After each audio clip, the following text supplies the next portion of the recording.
One of the biggest questions I get as a Division 2 content creator is the Division 2 worth playing in 2025? And to start to answer that question, we first need to know, is the Division 2 still being supported in 2025? We all know this game released over 6 years ago. So to answer that, well, yes, it is.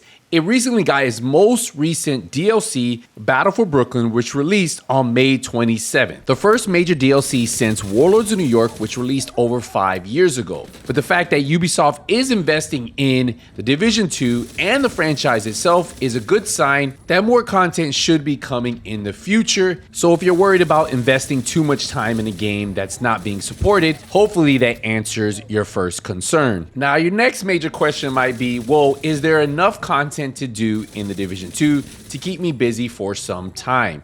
And I'm going to tell you, as a PvE player, you are going to have an enormous amount of content to do, and you probably will feel overwhelmed. And as a PvP player, well, we'll get into that in just a second. The Division 2 has the main campaign, which comes with a ton of content. It has Warlords of New York, which is its first major expansion, and then it has Battle for Brooklyn, which is its first major DLC. Now, the great thing about the Division 2 is you can still play with everybody in the game, even if you don't have Battle for Brooklyn or Warlords of New York. You just won't have access to those maps.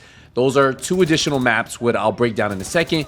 But what I want to do is let's start off with what do you get with the base game of the Division 2, so you guys know what you guys can look forward to if you guys don't want to start off with Warlords of New York and Battle for Brooklyn. Now, if we open up the end game map for the Division 2, you're going to see a ton of stuff. And when you first get into the game, you'll have access to 12 main missions and 3 strongholds.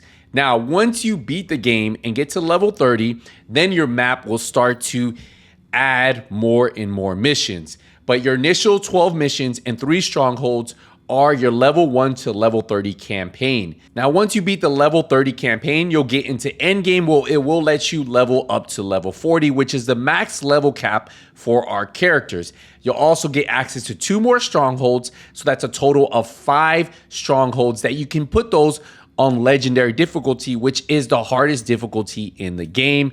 Alongside that, you'll also get access to 5 more missions. And that's not including the 2 raids, the incursion, and if you guys get the Ultimate Edition that comes with a year pass, or you can actually get it separately, you'll also get access to these 8 classified assignments. And if that wasn't enough, you can also go back and play all 13 legacy manhunts, which 4 of these will give you skills that are tied directly to these. And a few of these actually have some really cool masks that are tied directly to these manhunts. Now, for game modes, they have Countdown, which is probably one of the best places to target farm loot in the game. You can set it on any difficulty, and you can specifically target the loot you want. The reason why lots of players in the Division 2 really enjoy Countdown is because there are a ton of enemies and you can get a chance for a lot of loot.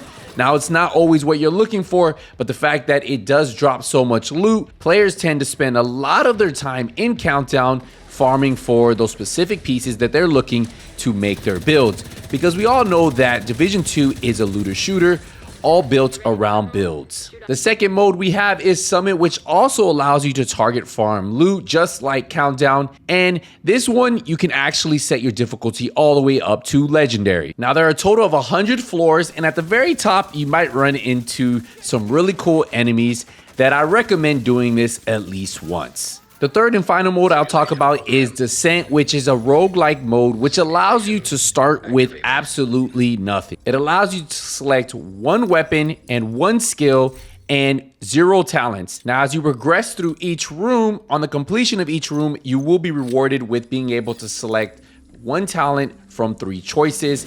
And the further you progress through Descent, the harder it gets. The loops are endless, but as soon as you die, you start back at level 1. Now, there are 3 zones that are PvEVP zones, one being the Dark Zone, and that's going to have landmarks in there for you to farm, but you will have to worry about other players going rogue on you, or a lot of players like to go in there to fight other players and test out their PvP builds, where it's no holds bar, anything goes. There's also a 4v4 PvP conflict mode where you go against 4 other teams and it's strictly PvP. Now, this is probably the most balanced PvP we have in the game due to the fact that your Shade Watch and your expertise do not affect your builds in this mode. And I can't forget to mention Kenley College, which opens up from time to time during each season. And on top of all that, we have bounties in the Division 2, which can reward you some pretty cool items depending on what you're looking for. And they have different difficulties depending on the bounty you have, from normal to hard to challenging to heroic bosses. And let's not forget about the original secret hunter riddles for the 12 hunter masks that launch with the Division 2. And if that's not enough content for you, that's where the expansion of Warlords of New York and the DLC for Battle for Brooklyn come into play. Now, with Warlords of New York, you're gonna have access to 5 main missions. There's 4 target farming zones. There's 4 safe houses. And yes, there are going to be 13 hunter masks. So you will need to solve those riddles. And I will say, this is probably one of my favorite stories out of all of Division 2 because it really connects the Division 1 with the Division 2. Now, the Division 2 Battle for Brooklyn DLC is more of a story that takes place in the Division universe. It just gives you more context to Theo Parnell and what he was doing in Brooklyn while everything was going down. Now, there is one skill tied to the Battle for Brooklyn DLC, which is Smart Cover, and there is one exotic that is tied to Battle for Brooklyn, which is going to be the Catalyst Mask. If you open up the map for Battle for Brooklyn, you'll notice we have 4 world missions that are replayable. We also have 3 main missions that are replayable.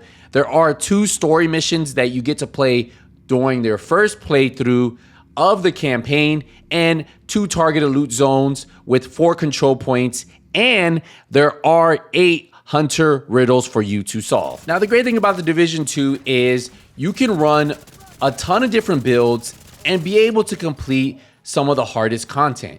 Like, there isn't just one build to beat the hardest difficulty in the game, and there isn't just one build that you can use to solo content. From builds like marksman rifle builds that allow you to one-shot enemies from long range. Or what about a skill build where you could just sit back and let your skills do all the killing?